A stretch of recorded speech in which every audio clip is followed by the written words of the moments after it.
Voltamos a apresentar Doc Mogi News.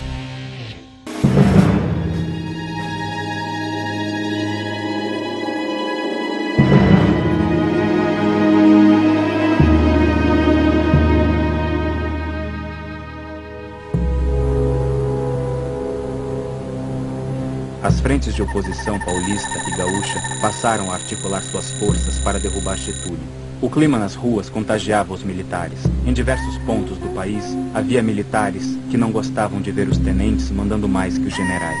Em São Paulo, o general Isidoro Dias Lopes e o coronel Euclides Figueiredo conversavam com o general Bertoldo Klinger, do Mato Grosso. Preparavam um plano militar para uma rebelião contra os tenentes e Getúlio Vargas. O general Klinger deveria começar um movimento revolucionário, trazendo para São Paulo 5.000 soldados bem armados que se juntariam no Vale do Paraíba a 10.000 soldados paulistas rebelados.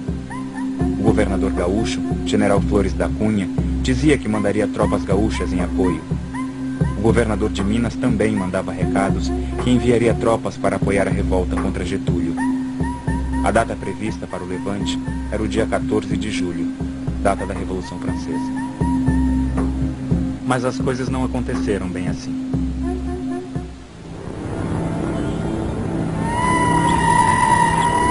Boatos sobre a conspiração chegavam até o Rio. Para botar água fria na fervura, Getúlio prometeu ao país eleições e um congresso constituinte para o ano seguinte. Mas era tarde demais. No dia 22 de maio de 32, os estudantes paulistas organizaram vários comícios e passeatas pela Constituinte já. Invadiram cinemas, convocando a população, ocuparam a Rádio Record e discursaram para soldados na frente dos quartéis. Os caras pintadas daquela época eram um pouco mais exaltados que os de hoje. Empolgados com a participação popular, os estudantes armaram-se de fuzis e revólveres e resolveram invadir naquela mesma noite a sede política dos tenentes, na Praça da República.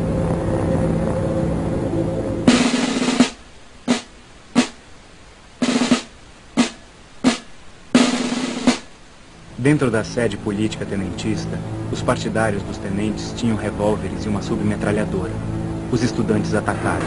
Disparavam da Praça da República de peito aberto. Eram alvos fáceis para os tenentistas trancados no quarto andar. O tiroteio foi longo. A batalha terminou às 4 da manhã do dia 23 de maio, com os corpos de 4 estudantes estendidos no chão da praça, mortos.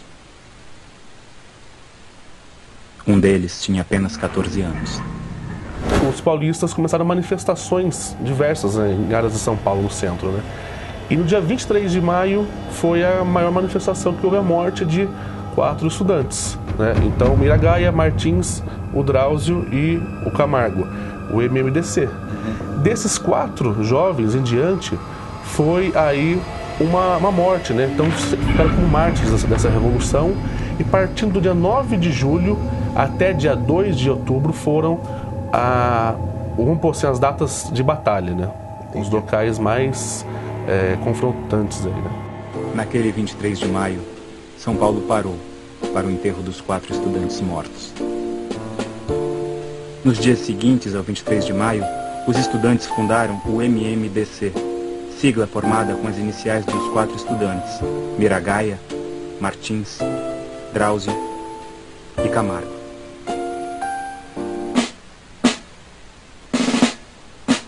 A missão do MMDC era conclamar a população à guerra e organizar a revolução. A morte dos estudantes no tiroteio contra os tenentistas na madrugada de 23 de maio pressionou os militares que conspiravam contra Getúlio a anteciparem a data da revolução. No dia 8 de julho, o general Klinger recusou-se a obedecer ordens de Getúlio no Mato Grosso e foi demitido. No dia 9 de julho, o general Isidoro Dias Lopes convocou uma reunião de líderes revolucionários na Rua Sergipe, número 37, em São Paulo. O general Lopes propôs a imediata deflagração do movimento, temendo que Getúlio demitisse todos os militares que conspiravam.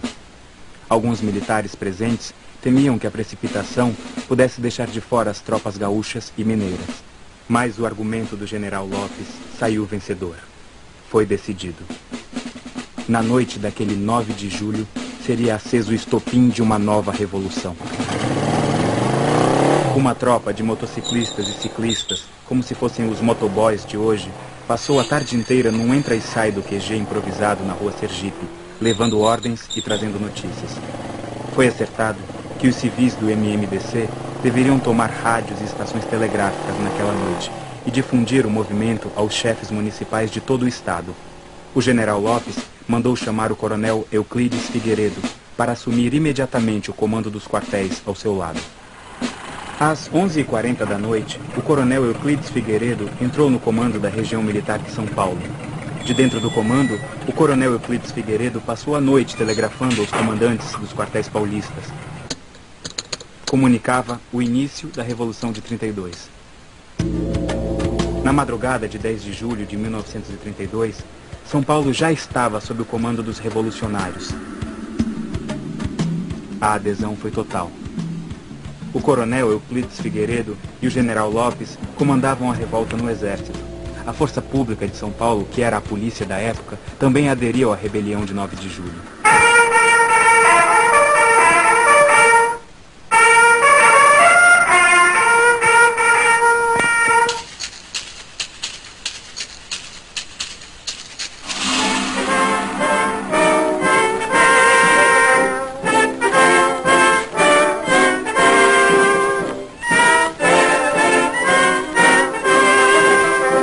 Ao amanhecer do dia 10, as primeiras tropas paulistas desfilavam pelas ruas da cidade para o delírio da multidão.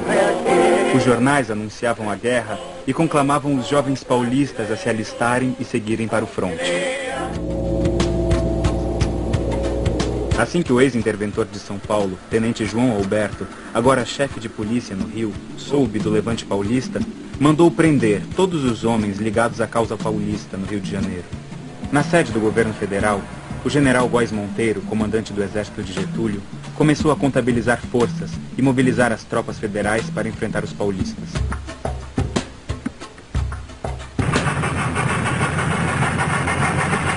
As tropas paulistas que saíram de trem sob o comando do coronel Euclides Figueiredo estacionaram na Serra da Mantiqueira e ocuparam o túnel da Estrada de Ferro Central do Brasil, ponto estratégico para o deslocamento de tropas entre Rio e São Paulo.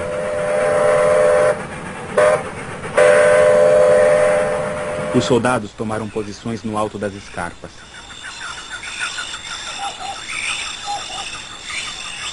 A ordem era esperar a chegada dos mineiros e gaúchos para avançar sobre o Rio de Janeiro. Enquanto isso, Getúlio Vargas trocava telegramas com o general gaúcho Flores da Cunha, tentando a todo custo que ele mudasse sua decisão de apoiar o levante paulista.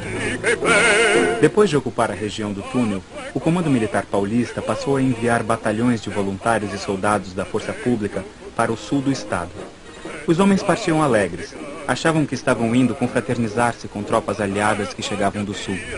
Então, os voluntários, né, igual nós temos a Rua Mogi, né, voluntário Fernando Pero Franco. Sim. Ele se voluntariou ali, colocou à disposição para o bem do Estado. Mas assim que chegaram ao destino, o comando militar ordenou que cavassem trincheiras e ocupassem posições para um possível combate. O Comando Revolucionário Paulista ainda não sabia se vinham do sul, aliados para a confraternização, ou inimigos dispostos a matá-los.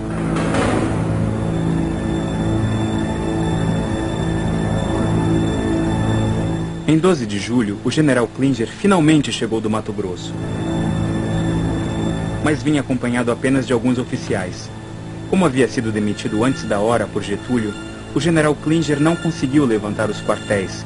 Por isso, as esperadas tropas de 5.000 soldados não vieram. Nem a artilharia pesada que os comandantes paulistas tanto esperavam. Como se fosse pouco, do Rio de Janeiro ainda chegava mais uma notícia ameaçadora. Navios de guerra da Marinha haviam partido da Baía da Guanabara em direção ao litoral paulista.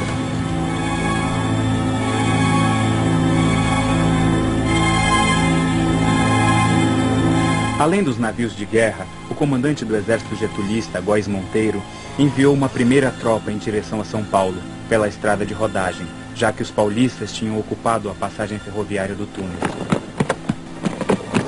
Na altura de São José do Barreiro, toparam de frente com a infantaria da Força Pública Paulista.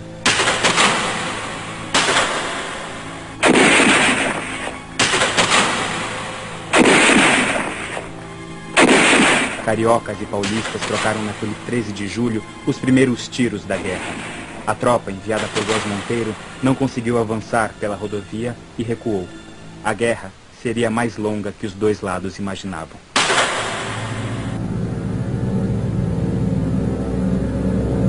As tropas do coronel mineiro Eurico Dutra chegaram à região do túnel no dia 15 de julho, ao meio-dia, acabando com as dúvidas sobre o recado que o coronel havia mandado 3 dias antes. Os mineiros chegaram atirando. Os soldados paulistas não tiveram tempo para lamentações.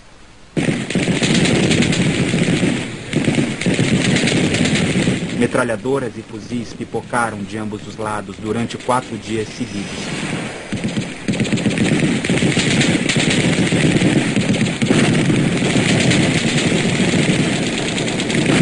Os paulistas perderam algumas posições, mas conseguiram manter o estratégico túnel sob seu controle.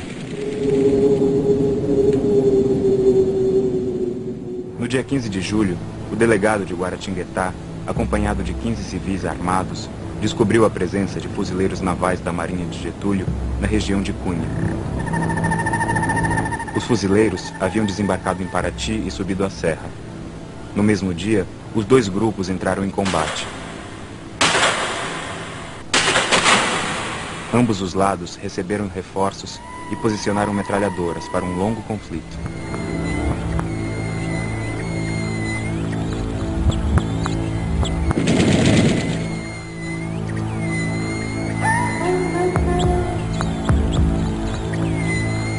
Na frente sul, os paulistas que esperavam os gaúchos para a festa também tiveram uma grande surpresa.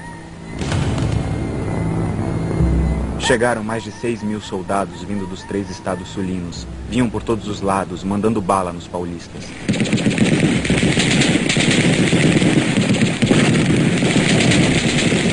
A cavalaria gaúcha era a mais temível força militar terrestre do Brasil. Nos últimos 200 anos, tinham lutado contra os índios guaranis, contra os espanhóis, participado da Guerra do Paraguai, Guerra dos Farrapos, Revolta Federalista, Revolta dos Tenentes e Revolução de 30. Era hábito, nas guerras gaúchas, degolar os prisioneiros vencidos. Em Itararé, diante da chegada das tropas sulinas, os paulistas dividiram-se entre os que fugiram e os que se renderam. Em Buri, os paulistas não se renderam. Iniciaram uma trágica e longa resistência.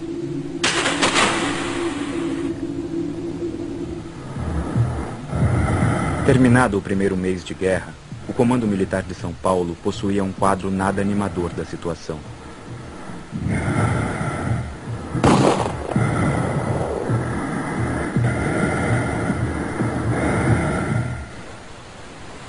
Os cruzadores da Marinha que haviam deixado a Baía da Guanabara posicionaram-se em Santos, impedindo a entrada e saída de mercadorias e armas no estado de São Paulo. A Força Pública Paulista, polícia da época, havia mandado 12.000 soldados armados para as trincheiras. O exército contava com mais 3.600 soldados, com pouco armamento porque o tenente João Alberto havia esvaziado os quartéis. 45.000 voluntários civis se alistaram, com muito ânimo, mas nenhuma noção de combate. E o pior, havia apenas 25.000 fuzis no estado. A decisão do comando foi de que os voluntários deveriam revezar os fuzis e economizar as balas, porque havia munições para cada soldado dar apenas 5 tiros por dia. Os paulistas contavam ainda com 6 aviões no campo de Marte. Do outro lado, as tropas federais de Getúlio, com a adesão dos exércitos gaúcho e mineiro e a chegada de diversos batalhões do Nordeste, contavam com mais de 200.000 combatentes regulares. Farta munição, artilharia pesada, navios de guerra e mais de 50 aviões.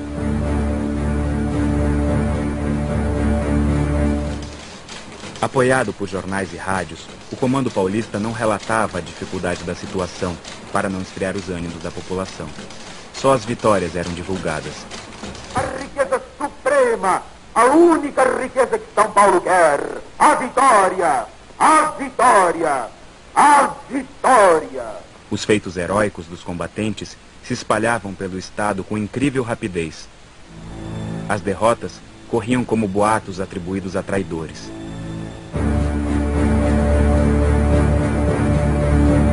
Jornais e rádios paulistas punham lenha na fogueira da guerra, acusando Getúlio de ser um ditador e usando a imagem dos bandeirantes para despertar o heroísmo nos combatentes. Do lado getulista, o país era informado que São Paulo lutava pelo retorno de seus antigos privilégios. Outra versão divulgada pelas rádios getulistas era que São Paulo estava dominada pelos italianos que queriam se separar do Brasil. Os dois lados lançavam panfletos dos aviões no território inimigo, apresentando suas versões para a guerra.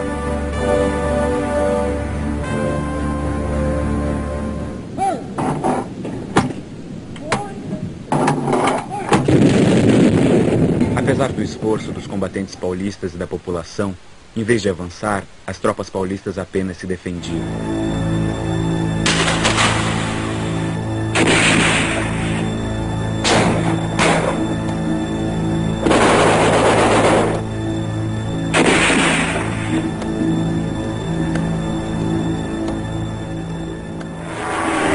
No dia 3 de setembro, hidroaviões do governo federal bombardearam o Forte Itaipu, em Santos, sede do quartel-general dos revolucionários. Poucos dias depois, os mesmos hidroaviões bombardearam a central elétrica de Cubatão, tentando cortar o fornecimento de eletricidade da capital.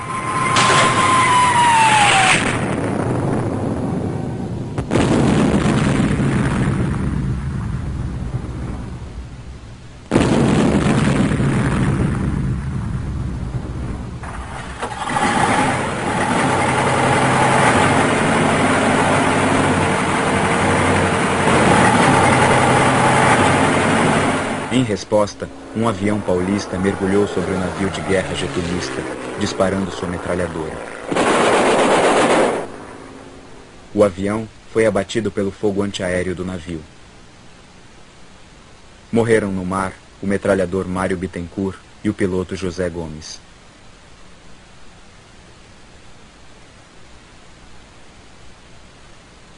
Durante a Guerra de 32, Santos Dumont, que passava férias no Guarujá, ao lado do Porto de Santos, enforcou-se em seu quarto.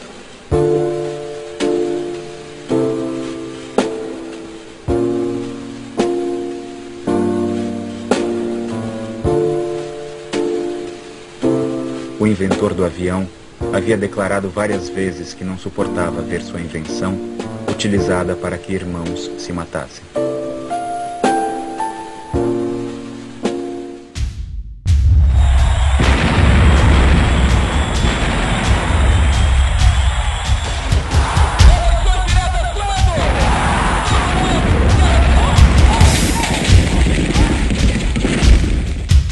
Estamos apresentando Toque Mogi News.